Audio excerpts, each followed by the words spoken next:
Muito bem, irmãos. A gente viu que desde o capítulo 19, Deus ele pediu para Moisés subir no monte.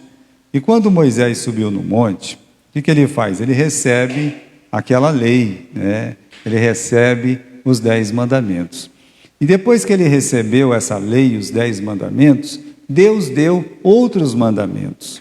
E quando Deus deu outros mandamentos, nós explicamos. Há uma diferença dos 10 mandamentos com os outros mandamentos. A diferença é que os 10 mandamentos, eles consubstanciam a lei natural. E os outros mandamentos são leis positivas, feitas por Deus, que podem ser quebradas por Deus. Então, se Deus decidiu mudar, Ele pode mudar, como uma lei natural feita pelos homens. Natural não, uma lei positiva feita pelos homens. Eles põem, eles tiram, não tem problema nenhum, desde que seja positiva, correto? Então, tudo que a gente viu no capítulo 21, 22 e 23 são leis positivas. No capítulo 20, a lei natural. Agora no capítulo 20, vamos lá, Moisés, ele é convidado novamente por Deus, Êxodo capítulo 24, tá? Desculpa. Depois disse a Moisés: sobe ao Senhor, tu e Arão, Nadab e Abiú, e 70 dos anciãos de Israel, e adorai de longe. Foi por isso, irmãos, que a gente colocou aqui, adorai de longe, né? Que é a cara da adoração segundo a lei. Que não pode se aproximar mais do que, meus irmãos, essa distância mesmo, né? Tão diferente do Evangelho. Mas Moisés, ele precisou subir novamente o Sinai. Você pode mudar aí, meu querido irmão, né? Então, veja só, começa assim: Moisés, eu quero que você sobe. Não vai subir sozinho dessa vez, você vai subir com Arão, os 2 filhos de Arão, que seriam os próximos sacerdotes, no caso, o Nadab e Abiú.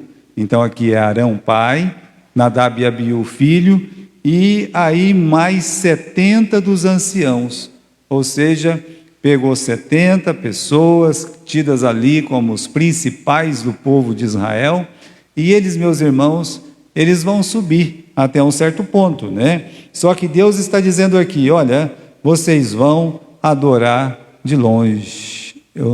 Deus não permitiu que eles chegassem perto. Então, é uma adoração de longe.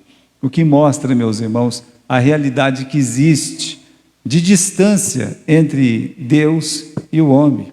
Olha aqui, né? Há um abismo entre Deus e o homem, há um abismo. Vamos abrir a Bíblia no livro de Isaías, no capítulo 59. Ah, pastor, eu conheço muito esse texto aí, e é para conhecer mesmo.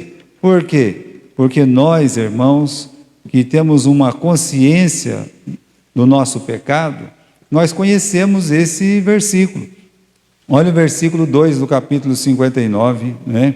Mas as vossas iniquidades fazem separação entre vós e o vosso Deus. Os vossos pecados encobrem o seu rosto de vós, para que não vos ouça. Então, Deus está dizendo, a origem dessa separação é o pecado. As vossas iniquidades, os vossos pecados fazem separação entre vós e o vosso Deus. Acho que não tem, meus irmãos, um versículo que fala com mais clareza dessa separação do que o pecado faz, do que o pecado fez, né? Separou o homem de Deus. Agora, esse versículo é mais conhecido ainda, é o Romanos capítulo 3 e versículo 23. E se você for lá, o que é que você lê?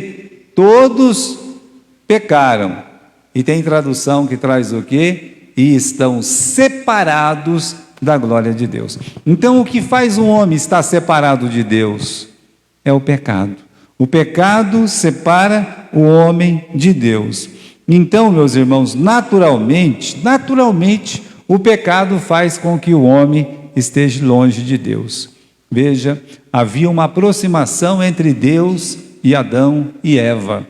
Deus, ele criou Adão, depois, meus irmãos, ele criou a Eva, ou seja, fez o primeiro casal, visitava, assim, né, falava com o homem todos os dias, mas aí houve o pecado.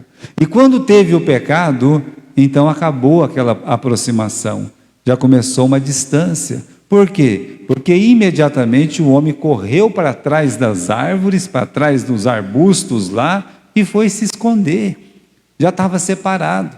Olha, a mesma coisa aconteceu com Caim, né? O Caim fez o que? Ele preferiu, por causa do pecado, viver longe, fugiu da presença do Senhor. O texto no capítulo 4 de Gênesis diz, olha, saiu de perto. Então, ele fugiu da presença do Senhor. A mesma coisa Pedro, no pecado, ele assim, preferiu seguir Jesus de longe, mostrando, meus irmãos, que mesmo depois da nossa salvação, o pecado, ele faz com que a gente se distancie de Deus, se afaste de Deus. Então aqui, voltando lá para o nosso texto, voltando para Êxodo capítulo 24, para a gente poder entender isso aí. Deus, ele quer que o Moisés suba. Ele quer que Arão e os filhos de Arão e mais 70 anciãos subam, mas Deus, ele deixa claro uma coisa, vai todo mundo longe. Todo mundo vai ficar longe. Não teve um herói do Velho Testamento que pôde adorar Deus de perto. Agora, é importante notar isso, não é? Você pode mudar aí. Por quê? Porque existe uma diferença na adoração segundo a lei e na adoração segundo a graça. A diferença é muito grande, né? Primeiro, há uma diferença no número das pessoas que são chamadas. Então aqui na lei, apenas esses 74 homens, eles são chamados para adorar de longe e só 74. Mas aí no Novo Testamento, você tem o chamado da graça. O chamado da graça, ele não pode ser menos do que vinde a mim todos. Olha que diferença. Enquanto a lei limita o homem para longe, a graça olha e diz assim, pode vir, venham, pode vir, venham todos. Diferença na aproximação dos chamados. A lei pode no máximo dizer, adorai de longe, sempre foi assim, né? Enquanto que a graça chama ao próprio Cristo, vinde a mim, a uma pessoa, essa pessoa é Cristo. Há uma diferença na forma que essas pessoas se achegavam. E eu creio que aqui é a maior diferença. Não é só uma questão de número ou de distância, mas é a forma com que a pessoa, ela se aproxima de Deus. No livro de Hebreus, no capítulo 12, então, irmãos, desde que foi instituída a lei, a adoração limitada, a adoração à distância, mas pior do que isso, nós encontramos no capítulo 12 e versículo 18 de Hebreus. Porque não chegastes ao monte palpável, que é o Sinai, aceso em fogo, e a escuridão, as trevas, a tempestade, ao sonido da trombeta, as vozes de palavras, a qual os que a ouviram pediram que não mais lhe falasse, porque não podiam suportar o que lhes mandava. Se até um animal tocar o monte, será apedrejado ou passado como um dardo. E tão terrível era a visão que Moisés disse, eu estou apavorado, tremendo. Olha, esse é o melhor, esse é o homem principal. Ele, nessa aproximação, mesmo de longe, ele disse, eu estou tremendo, eu estou apavorado. Quem ouvia aquele sonido de trombeta, meus irmãos, aquela luz misturado de repente com uma escuridão, eles diziam assim, olha, essa voz é ensurdecedora, a gente não pode ouvir isso aí. Veja, irmãos, como é diferente da voz de Jesus, né? Na graça, que acontecia? Os homens eles se aproximavam cheios de esperança. Veja, a própria presença do Cristo, do nosso Senhor, fazia com que uma mulher que pela lei jamais poderia ter tocado em Jesus. Olha bem isso. Aquela mulher, meus irmãos, que tinha uma enfermidade, que tinha uma hemorragia, ela jamais poderia ter tocado em Jesus. Pois ela tocou. Porque é o período da graça. A lei teria matado aquela mulher. A graça disse: quem me tocou? De mim saiu poder, de mim saiu virtude. Jamais aqueles leprosos poderiam ter se aproximado de Jesus. Jamais aquela mulher pecadora poderia ter se aproximado de Jesus.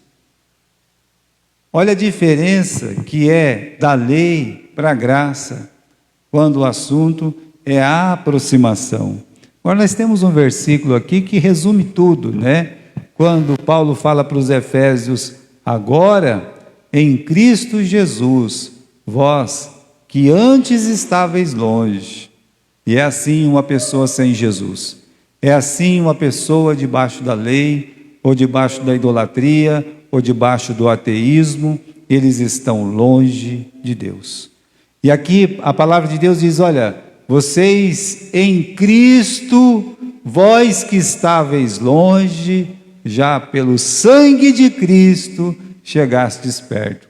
Então, quem estava longe, pelo sangue de Cristo, eles conseguiram chegar perto. E isso é a coisa mais maravilhosa que a graça faz, essa aproximação que ela nos dá do próprio Deus. Veja, irmãos, que privilégio tem os cristãos, que privilégio tem aquelas pessoas que entregam a sua vida para Jesus. Continuando aqui, uma pergunta, vamos voltar lá para o livro de Êxodo, e os 70 estão subindo, mas no versículo 2, Deus disse assim: só Moisés se chegará ao Senhor, por ele ser o mediador, por ele ser aquele que teria que pegar as tábuas e levar, por ele ser aquela pessoa responsável para fazer essa mediação, trazer a palavra de Deus até os homens, a vontade de Deus até os homens. Então Deus disse: só Moisés, só Moisés. E por que só Moisés? Aqui, meus irmãos, o livro de Gálatas diz que a lei, ela foi entregue pelo medianeiro. Eu uso essa palavra. Então, em certo sentido, o Moisés, ele foi um mediador dessa aliança, a aliança, meus irmãos, do Sinai. E aí você pode ver uma coisa, a fraqueza da aliança do Sinai e também do seu mediador. Já vimos a fraqueza da aliança do Sinai, porque a lei é boa, a lei é santa, a lei é justa, a lei é perfeita. Mas Paulo disse: mas nós somos carnais, vendidos ao pecado. O que ele quis dizer com isso?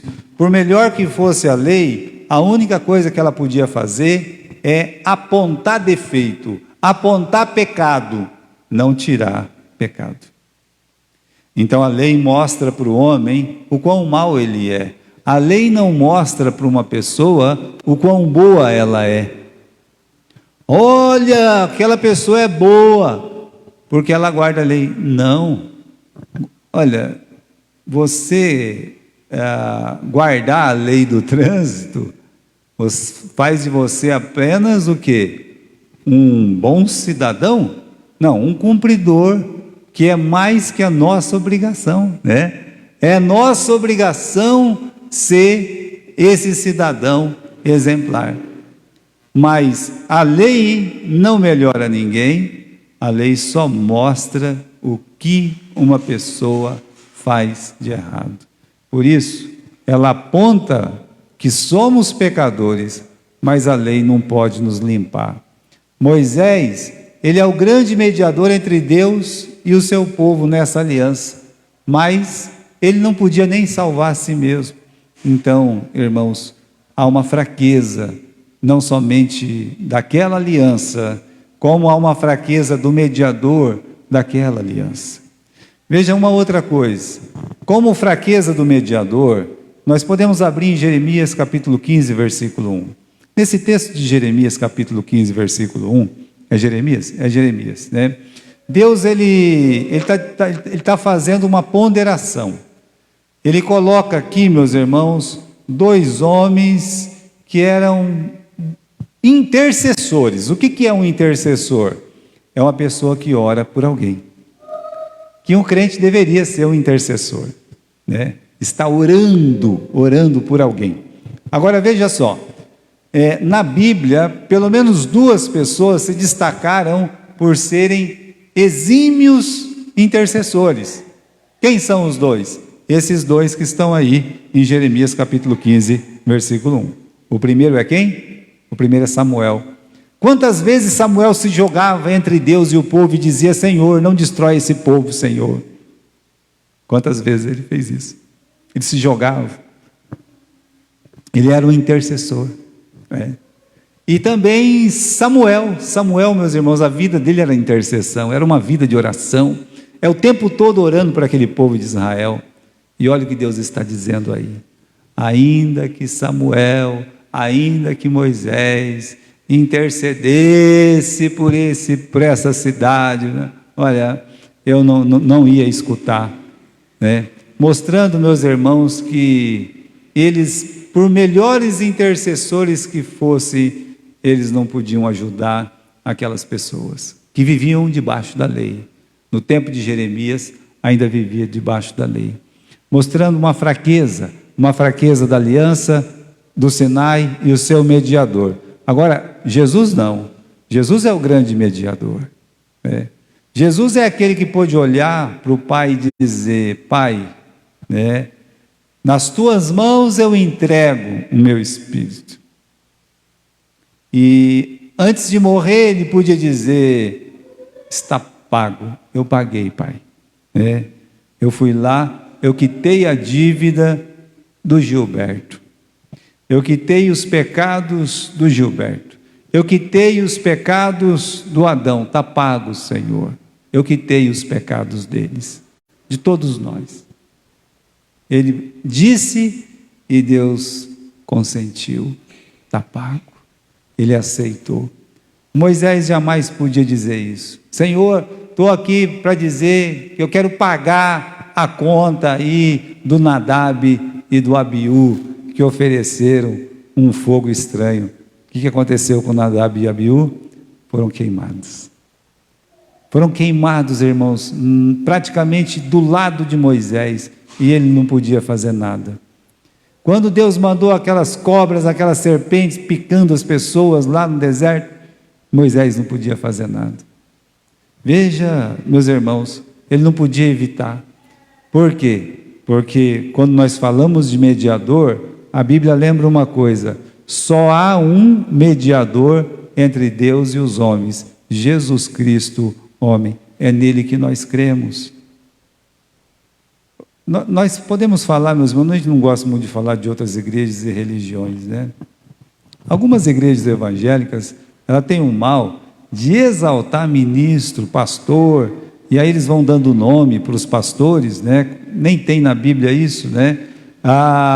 O fulano é um apóstolo, apóstolo eram os 12 apóstolos, né? O fulano, ele é, meus irmãos, um grande sacerdote. Tem de tudo que você pode imaginar, né? Títulos tem bastante. O catolicismo faz a mesma coisa com seus santos. E a gente gosta, meus irmãos, da figura do João Batista, a gente gosta da figura do José, a gente gosta da figura da Maria, a gente gosta da figura da Madalena, a gente gosta de todas as figuras do Novo Testamento, porque essas figuras, meus irmãos, servem de exemplo para nós. Gostamos de Pedro, gostamos de Tiago, gostamos de todos eles, mas eles não são mediadores. Eles não estão no céu rogando por nós. Não tem um versículo na Bíblia que diz: olha, fulano, rogai por nós. Quando eu era menino, tinha uma fila, toda segunda-feira tinha uma fila enorme que todos os alunos tinham que fazer, cantavam o hino nacional, depois a diretora pegava lá aquele microfone ruim que só vendo, aquela corneta ainda, sabe, e ela começava a rezar. A gente rezava junto, né? Rezava o Pai Nosso, rezava a Ave Maria, rezava uma ladainha lá. Aí ela começava a falar assim, né? Fulano de tal, rogai por nós. Beltrano de tal, rogai por nós. Fulano de tal, Paulo Padre Broda, rogai por... Até hoje eu não sei quem que é esse Padre Paulo Broda, né? Eu não sei quem que é, mas eu era criança, e todo mundo falava, eu falava também, rogai por nós, rogai, né? Ou seja, me ajuda aí. Hoje, eu conheço a Bíblia. Hoje ninguém mais vai me enganar. Hoje eu sei que essas figuras maravilhosas que tem na Bíblia, aqui no Novo Testamento, os personagens que eu citei, eles são especiais, eles são pessoas escolhidas por Deus para ter vivido aquele momento e escrever a vida deles nas Escrituras Sagradas, como Davi, como Abraão, como Salomão, como Moisés. Mas eles não são mediadores. Olha o que a Bíblia diz: só há um mediador entre Deus e os homens. Esse é Jesus. Jesus Cristo. Vamos para 1 Timóteo capítulo 2 e versículo 5. Vamos lá. 1 Timóteo capítulo 2 e versículo 5. Porque só há um Deus e um só mediador entre Deus e os homens. Qual é o nome que aparece aí? Em 1 Timóteo capítulo 2, versículo 5, é o nome que começa com M, que começa com Q, né? Não, é um homem que começa com J, tem 3 palavrinhas, é Jesus Cristo, é o nosso Senhor Jesus Cristo. Ele é o único mediador. Então, por isso, meus irmãos, voltando lá no livro de Êxodo, então Deus, Ele está aqui para fazer uma aliança com o seu povo, dar essa lei para o seu povo, e eles aceitam. Olha, há uma aceitação da aliança, né? Moisés, ele vai, ele lê o que Deus mandou escrever, dá uma olhadinha no versículo 3, veio Moisés, contou ao povo todas as palavras do Senhor, veja só, né? Então ele contou, ou seja, ele foi lá e falou o que Deus disse. Olha, Deus falou isso. Ele se refere não apenas aos 10 mandamentos, mas ele se refere às leis positivas que nós colocamos para vocês. E Moisés falou: olha, o que Deus disse é isso. E o povo concorda com os mandamentos. No versículo 3 ainda eles dizem: todas as palavras que o Senhor falou, nós vamos fazer, né? Faremos, tudo que o Senhor falou, faremos. E aí houve uma confirmação do pacto. Moisés, ele pegou e fez um altar, o altar representava Deus, e depois ele fez o quê? Ele pegou 12 monumentos, 12 pedras, né? E que representavam as 12 tribos de Israel, e por não ter um sacerdócio instituído ainda, ele pegou esses meninos para fazer esse trabalho, tá bom? Então depois é que Deus instituiu o sacerdócio de Arão. Agora, meus irmãos, teve a aceitação da aliança, vai ter a confirmação da aliança. No versículo 5, dá uma olhadinha lá, 4, né, perdão, a confirmação da aliança. Versículo 6. Moisés tomou a metade do sangue, pôs de bacia, a outra metade aspergiu sobre o altar, tomou o livro da aliança, leu aos ouvidos do povo, e eles disseram: tudo que o Senhor tem falado, faremos e obedeceremos, né? Aí estão confirmando aqui a aliança, no versículo 8, e tomou Moisés aquele sangue, aspergiu sobre o povo e disse: eis aqui o sangue da aliança que o Senhor tem feito convosco, sobre todas estas palavras. O pacto foi selado com sangue. Eis aqui o sangue da aliança que o Senhor tem feito convosco, sobre todas essas palavras. Lembra muito o dia da ceia, né? Lembra muito o que o Senhor Jesus falou lá na ceia.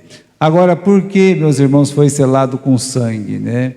Porque tudo, o livro de Hebreus explica muito claro isso, né? Nada vai ser, meus irmãos, aspergido, né? Se não for com sangue. Então, olha, sem derramamento de sangue não há remissão. O homem, suas obras, o seu culto, não pode encontrar parte em Deus se não for através do derramamento de sangue. Se eles queriam fazer um culto, se eles queriam fazer alguma coisa para Deus, mesmo uma festa que fosse feita para Deus, era preciso o derramamento de sangue. O sangue estava entre Deus e Israel. Por isso que colocou em duas partes, né? Metade aspergiu, outra metade ficou no altar, tá certo? Porque o sangue lembra ao pecador que a sua presença diante de Deus custou a morte do cordeiro. Pastor, por que tanto sangue? Vê, meus irmãos, que eu nem sangue posso ver, eu Gilberto, eu não sou aquele camarada que, o sangue, eu não gosto nem de filme de sangue, né? Por isso que eu gosto de assistir faroeste antigo, o camarada leva 50 tiros, não cai uma gota de sangue, né? Não acontece nada, você não vê nada, ele só cai, vira para o outro lado, morreu, pronto, né? A gente já fica lá pensando. Hoje um desenho dá um tapa no outro, espia aquele monte de sangue. Cultura do sangue, né? Nesse caso aqui, meus irmãos, no Velho Testamento, o sangue era para lembrar, olha, a sua presença diante de Deus custou o sangue. Você não precisa matar nenhum cordeiro hoje, você não precisa matar nenhum boi, nenhum cabrito, nenhum novilho, nada, nem um pombinho, que nem a mãe e o pai de Jesus fizeram, sacrificar um pombinho. Você não precisa. O que você precisa? Você só precisa crer em Jesus, no sangue de Jesus. Então, assim como eles, nós sabemos que a nossa presença diante de Deus, eu poder permanecer na presença de Deus, é pelo sangue de Jesus. Aqui no livro de Hebreus, capítulo 9, versículo 22, diz que sem derramamento de sangue não há remissão. E aqui em Apocalipse, capítulo 5, versículo 9, esse versículo eu gostaria muito que vocês abrissem para ler comigo, aí em Apocalipse, capítulo 5 e versículo 9. Vamos à leitura. E cantavam um novo cântico, dizendo: digno és de tomar o livro, de abrir os seus selos, porque fostes morto, e com o teu sangue. Essa parte é muito linda, irmãos. É a parte que diz: com o teu sangue nos compraste para Deus. Com teu sangue nos compraste para Deus. Por isso que Paulo lembra, né? Ele fala: olha, não fostes com coisas assim pueris, né, como prata e ouro, que vocês foram comprados, mas pelo precioso sangue de Jesus. Por isso, irmãos, na ceia, o pão, ele representa, sem fermento, a ausência de pecado. O vinho é preciosidade, é o preço, né? Quando fala de preciosidade, é no sentido do preço que Jesus pagou, e o preço que ele pagou foi o seu sangue. Então, só lembrando, meus irmãos, né, que, olha só, o sangue lembra o pecador que sua presença diante de Deus custou a vida do cordeiro. Sempre assim, tá? Para você não pensar, que monte de sangue era aquele. Não, era uma lembrança, tá? Era uma lembrança, para eles lembrar o que tira o pecado deles, é o sangue do cordeiro. Muito bem, meus irmãos, tem uma pergunta aqui. O pacto feito no Sinai ainda está em vigência, está em vigor? A resposta é não, né? A resposta é não. Então, se aquele pacto, meus irmãos, ele valeu? Valeu, claro que valeu, né? Valeu. Ele está valendo hoje? Não. Vamos ao livro de Hebreus novamente, no capítulo 8, no versículo 6. Livro de Hebreus, capítulo 8 e versículo 6. Então aqui o autor de Hebreus fala que era um pacto feito por Deus com o povo de Israel, mas não era um pacto perfeito, né? Então no capítulo 8 e versículo 6. Mas agora alcançou ele mistério, tanto mais excelente, quanto é mediador de uma melhor aliança, que está confirmada em melhores promessas. Uma melhor aliança, de um melhor mediador, que é confirmada em melhores promessas. Por quê? Se aquela primeira fora irrepreensível, nunca teria buscado lugar para a segunda. Se aquilo que foi feito lá no Sinai, se o que foi feito por 1400 anos pelo povo de Israel, antes de Jesus morrer na cruz, se aquilo fosse perfeito, ou como é que ele está colocando aqui? Irrepreensível, né? Então não precisava de uma nova aliança. Nunca se teria buscado uma segunda aliança. Agora no capítulo 9 e versículo 11. Mas, vindo Cristo, o sumo sacerdote dos bens futuros, por um maior e mais perfeito tabernáculo, não feito por mãos, isto é, não desta criação, nem por sangue de bodes e bezerros, mas por seu próprio sangue, ele entrou uma vez no santuário, havendo efetuado uma eterna redenção. Ele entrou uma vez ali no santuário e ele fez uma eterna redenção. Os sacerdotes no Velho Testamento tinham que fazer aquele derramamento de sangue todos os dias. Já Jesus, ele fez uma só vez, porque o que ele fez foi eterno. Aquela aliança era temporal. A aliança que Jesus fez na cruz com seu sangue, ela é eterna. Por isso que a nossa salvação é eterna. Vamos continuar aqui no versículo 13, né? Porque se o sangue de touros e bodes e a cinza de uma novilha aspergida sobre os imundos o santifica, quanto à purificação da carne, quanto mais o sangue de Cristo, que pelo Espírito eterno se ofereceu a si mesmo imaculado a Deus, purificará as vossas consciências das obras mortas, para servirdes ao Deus vivo. E por isso é mediador de um novo testamento, para que, intervindo a morte para a remissão das transgressões que havia debaixo do primeiro testamento, os chamados recebam a promessa da herança eterna. Olha, os chamados recebam a promessa da herança eterna. Então, irmãos, o pacto feito no Sinai, não está em vigor não, né? Hoje você pode ter essa ousadia. Qual ousadia?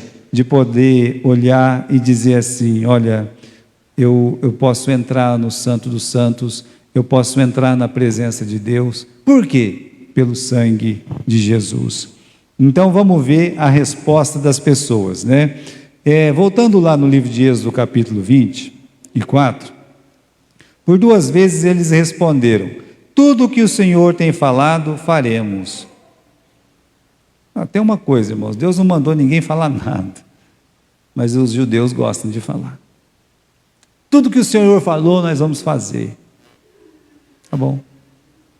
Vamos ver aqui se o nosso povo é bom de Bíblia mesmo, né? Deus mandou Moisés subir lá no Monte Sinai, e ele subiu no Monte Sinai. E quantos dias ele ficou lá no Monte Sinai? Estão lembrados? 40 dias. Quando ele subiu no Monte Sinai, foi antes ou depois desse povo dizer: tudo que o Senhor falou, faremos? Foi depois. Lembra? Não chegamos lá ainda, mas estamos chegando. Ele vai subir, ele vai ficar 40 dias lá. Quem é que manda Moisés descer do monte? Ou Moisés desce porque quer? Não, é Deus que fala a Moisés: desce depressa, porque o povo está fazendo o quê? Está pecando. Eles disseram: tudo que o Senhor falou, vamos fazer, vamos obedecer. O que eles estavam fazendo lá debaixo do monte? Adorando um bezerro. Então, irmãos, Deus não pediu que ninguém falasse nada. O próprio Deus sabe a fraqueza que existe no homem, porque é Ele que criou o homem. Era melhor eles ter olhado para Deus e dizer como o Davi: eu sou um verme, eu sou uma pulga, nós somos um piolho, né? Nós somos incapazes, por isso nós corremos debaixo das asas da graça e dizer: Senhor, sê propício a mim, que sou um pecador. Então, irmãos, cuidemos, né? Cuidemos para que este espírito de soberba não nos iluda. Uma pergunta: os 74 viram ou não ao Senhor, conforme está escrito ali, né, no livro de Êxodo, capítulo 24? A resposta é não. Eles apenas viram o brilho da sua glória, né, debaixo dos seus pés, dali. Debaixo de seus pés havia como uma obra de pedra de safira e como o parecer do céu na sua claridade. Parecia que eles estavam pisando no céu, que o céu tinha virado de ponta cabeça. Então, é isso que eles viram, né? E você quer ver Deus, né? Gostaria de ver Deus? Bem-aventurados quem? Os limpos de coração, porque eles verão a Deus. Tem uma promessa aí, né? Lá no Sermão da Montanha. Você gostaria de ver Deus? De saber como Deus é? Então é simples, meus irmãos. É só você olhar para Jesus. Limpa o seu coração da mágoa, da tristeza. Limpa o seu coração do ódio, da inveja. Limpa o seu coração da imoralidade, das imundícies. Limpa o seu coração de tudo isso e você começa a olhar para Jesus Cristo. Jesus disse: quem vê a mim, vê o Pai. Então você quer saber como Deus é? Pergunta para Jesus, a história de Jesus no Novo Testamento, tá? E aí, meus irmãos, sobe a mim e dar-te-ei as tábuas de pedra. Capítulo 24, versículo 12. Disse o Senhor: sobe a mim ao monte e fica lá, e dar-te-ei as tábuas de pedra e a lei e os mandamentos que tenho escrito para o ensinar. E levantou-se Moisés com Josué seu servidor, e subiu Moisés ao monte de Deus. E disse aos anciões: esperai-nos aqui, até que tornemos a vós. Eis que Arão e Hur fiquem convosco. Se tiver algum negócio, se chegará a eles. E subindo Moisés ao monte, a nuvem cobriu o monte. E Moisés vai subir, e é ali que ele vai ficar por 40 dias. E o povo? Está lá embaixo. Está lá embaixo, e lembre-se, tudo que o Senhor falou, nós vamos fazer, nós vamos obedecer. Não durou 40 dias. Mas vamos indo, né? Vamos indo devagar aí nos nossos estudos, para ver se a gente consegue terminar de estudar o livro de Êxodo, tá bom?